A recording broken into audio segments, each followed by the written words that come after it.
시청자 여러분 안녕하십니까. 국방인사이드 시간입니다. 대한민국의 포병 전력 하나만큼은 세계 최강 미국과 군사강국들이 부럽지 않은 수준을 자랑합니다. 그중 대표적인 게 K9 자주포인데요. 포병 전력만 놓고 보면 대한민국 혼자서 유럽 전 국가와 싸워도 이길 정도의 화력을 자랑하는 게 바로 우리 대한민국입니다. 그래서 잘 알려지지 않은 대한민국 포신 포병에 대해 알아보겠습니다.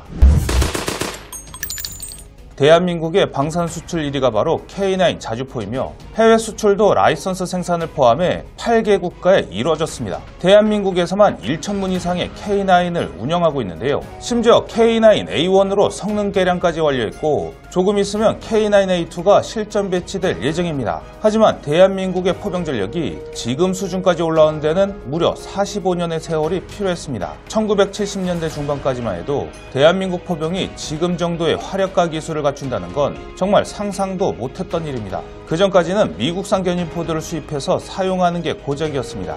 그나마 1978년에 미국제 M114A1을 간신히 국산화했었는데요. 그리고 이 다음에 대한민국 포병 역사를 바꿀 최초의 견인포가 등장을 했으니 그게 바로 KH-179입니다. 제식 명칭인 KH-179는 코리안 하우이처의 앞글자와 국내 최초 개발을 의미하는 1, 개발연도 79가 합쳐져서 만들어진 명칭입니다. 2024년 시점에서 이 견인포를 보면 구식 견인포처럼 느껴지겠지만 당시에는 상당히 혁신적인 견인포였습니다. 기존에 국산화했던 KM114A1이 15km에 모자란 사거리를 가지고 있던 것에 반해 KH-179는 무려 30km까지 사거리를 연장했습니다. 사거리 연장의 핵심은 포구제트기 도입인데요. 포구제트기는 포탄 발사 시 장약이 연소되며 발생하는 화약가스를 사방으로 분산시켜 반동을 줄여주는 역할을 합니다. 이 덕분에 포의 주퇴력을 30% 이상 감소시킬 수 있었습니다. 덕분에 기존 사거리보다 2배나 더 멀리 사격을 할 수 있었고 사거리 30km는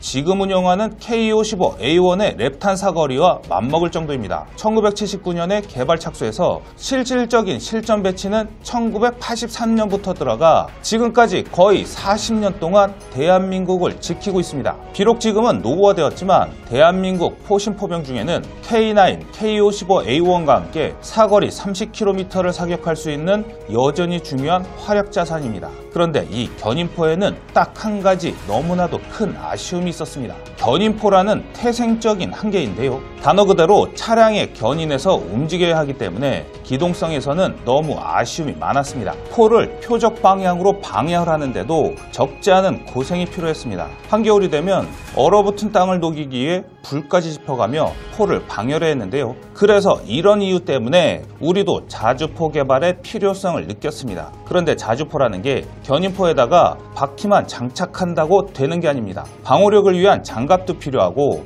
늘어난 중량을 감당할 수 있는 엔진과 궤도 기술도 필요한데 이걸 1980년대 대한민국이 단번에 개발하는 건 아직 불가능했습니다. 그래서 우선 미국산 자주포를 라이선스 생산하는 방향으로 개발이 진행됐는데요. 그렇게 만들어진 자주포가 바로 K55 자주포입니다. K55 자주포는 대한민국의 자체 개발 무기는 아닙니다. 방금 말씀드린 것처럼 미국산 자주포를 라이선스 생산을 했고 비록 자체 개발에 성공한 것은 아니지만 대한민국에서도 본격적으로 자주포 전력을 구축할 수 있다는 점에서 나름대로의 의미를 가지고 있는 자주포입니다. 하지만 성능을 놓고 보면 아쉬운 점도 많았습니다. 특히 사거리가 최대 24km밖에 안 된다는 게 치명적인데요. K55는 포탄 발사 시 충격을 흡수할 수 있는 주퇴복자 거리가 KH-179보다 짧아서 주퇴시의 반동을 흡수하는 게 약했습니다. 그래서 견인포였던 KH-179보다도 6km 정도나 짧은 거리를 가질 수밖에 없었습니다. 성능만 놓고 보면 K79와 달리 스스로 움직일 수 있다는 점과 약간의 생존성 확보 이외에는 아주 뛰어난 것은 아니지만 K55가 대한민국 포병에 끼친 영향은 그래도 상당히 많습니다. 가장 중요한 것이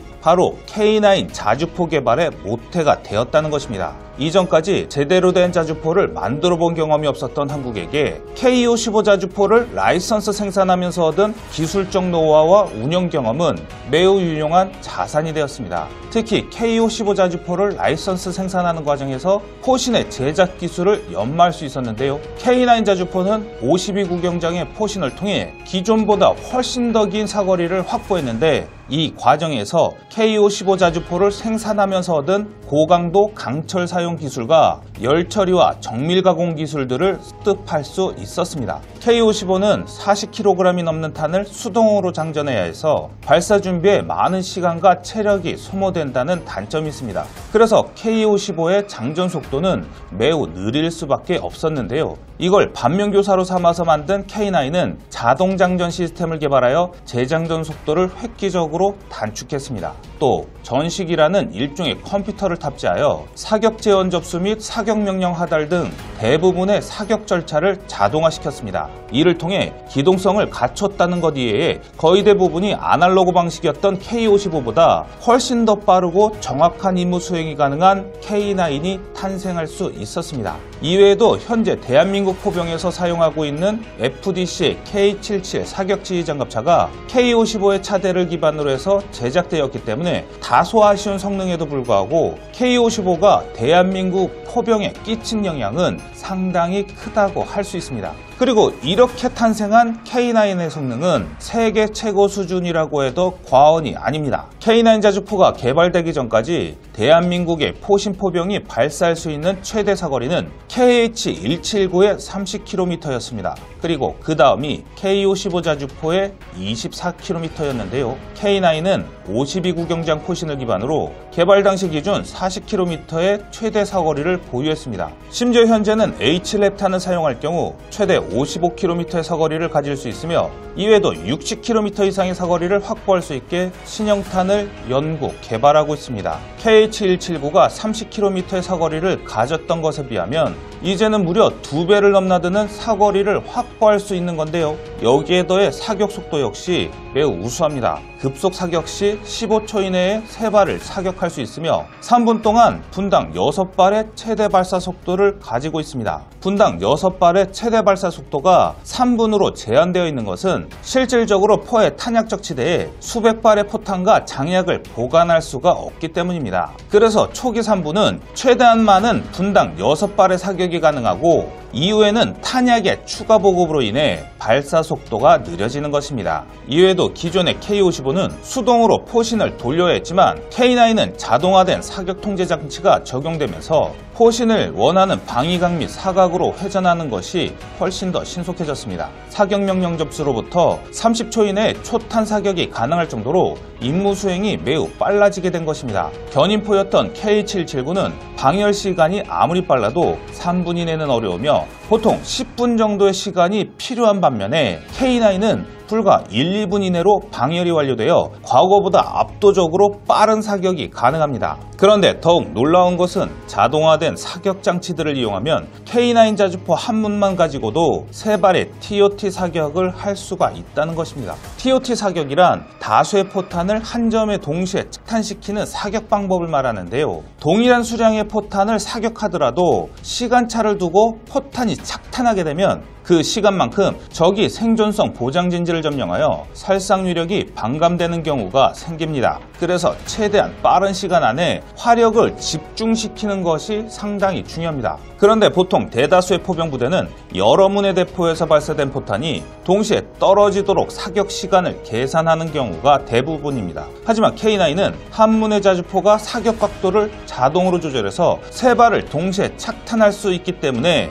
이론적으로 한 개의 K9 대대 기준으로 한 번에 쉬운 4발의 포탄을 동시에 착탄시킬 수 있는 것입니다. 현존하는 자주포 중에서 K9보다 우월한 TOT 사격 능력을 가진 자주포는 독일의 펜자우비츠 정도가 전부일 정도로 K9의 화력이 막강한데요. 현재 K9 자주포는 한국에서만 1,000문 이상을 운영하고 있을 정도로 많은 양의 자주포가 운용되고 있습니다. 그런데 대한민국 국방부는 이 정도의 수량으로는 만족할 수가 없었는데요. 대한민국에서 원하는 수량은 2에서 3,000문에 육박했는데 K9 자주포가 1문에 40억 안팎의 생산 비용이 들어가는 만큼 모든 수량을 K9으로 대체하기엔 예산의 문제가 있었습니다. 그래서 다시 등장하게 된 자주포가 바로 K55입니다. 국방부에서는 K9을 운영하면서 쌓은 노하우를 K55 자주포에 도입함으로써 K55 자주포를 K9 못지않은 자주포로 탈바꿈시킬 계획을 진행했는데요. 그렇게 탄생한 자주포가 K55A1입니다. K55A1은 관성항법 장치와 위성항법 장치를 장착하여 포의 위치를 실시간으로 획득하고 FDC에게 전송할 수 있게 되었습니다. 여기에 K9처럼 전시기를 탑재하여 자동으로 사격 재현을 산출하거나 하달받을 수 있게 되어 임무 속도도 개선되었는데요. 그리고 완충장치 보강을 통해 스페이드에 설치 없이도 안정적으로 사격이 가능하도록 업그레이드를 했습니다. 이에 따라 최대 사거리가 32km로 증가하게 되면서 K179, K9에 이어 세 번째로 사거리 30km 이상의 포병 전력을 확보할 수 있었습니다. 2011년부터 시작된 K55A1의 실전 배치는 2022년 12월에 완료가 되었고, 현재 대한민국은 K9 자주포와 K55A1 자주포를 합쳐 약 3,000문의 자주포를 보유하고 있습니다. K9 자주포와 K55A1은 실전에서도 맹활약하며 그 성능을 입증했는데요. K9은 연평도 포격전에서,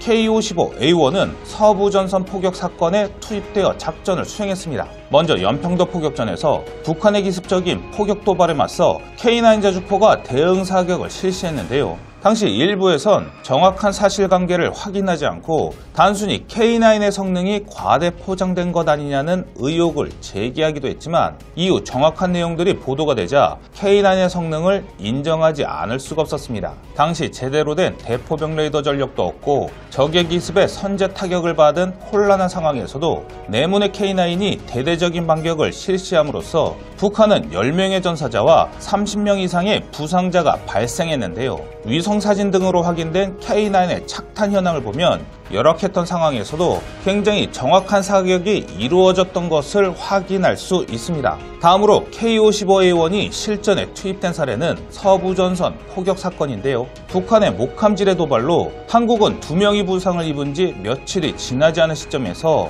북한이 76.2mm 포탄 3발을 발사하는 군사 도발을 감행하자 이에 대한 대응 사격에 투입된 자주포가 K55A1이었습니다. K55A1은 도합 29발을 사격했으며, 비록 연평도 포격전처럼 적의 주요 시설을 직접적으로 타격한 것은 아니었지만 42년 만에 군사분계선 이북으로 포탄을 사격한 사건이었습니다. 이렇듯 실전 사례에서 볼 수 있는 것처럼 K9과 K55A1은 대한민국 주력 자주포로서 활약하고 있습니다. 그런데 여기서 다시 한번 대한민국의 포신포병이 한 단계 더 진화를 합니다. K9A1이 전방부대를 중심으로 실전 배치에 들어가고 있는데요. K9A1은 기존의 K9이 관성항법 장치만을 탑재하고 있던 것과 비교해서 위성항법 장치가 추가되었습니다. 여기에 보조동력 장치 APU가 탑재되었는데요. GPS를 통해 이전보다 훨씬 더 정확한 위치 재현을 확인할 수 있으며, APU를 통해 자주포 내에 탑재한 전자장비들을 훨씬 더 효율적으로 관리, 유지할 수 있게 되었습니다. 특히 APU가 탑재되면서 장시간의 임무 수행이 훨씬 더 원활해졌습니다. 현재 대한민국 포병은 북한의 도발에 대비하여 일종의 5분대 기조라고 할 수 있는 즉각대기 임무를 수행하고 있습니다. 포병 부대가 돌아가면서 반격을 위해 대비 태세를 유지하고 있는데요. 보조동력인 APU가 추가되면서 장시간 임무를 준비하고 있어도 문제가 없어진 것입니다. 여기서 재밌는 점은 GPS와 APU는 K9보다 K55A1에 먼저 도입되었다는 사실입니다. K55를 라이선스 생산하면서 얻은 노하우로 K9을 개발했고, K9을 개발하면서 얻은 노하우로 K55를 K55A1으로 개량했는데, 이걸 다시 K55A1에서 K9A1으로 적용한 것입니다. K55가 K9에 비하여 그 성능이 아쉬웠던 것은 사실이지만, K55 계열이 있어서 K9과 그 후속 기종들이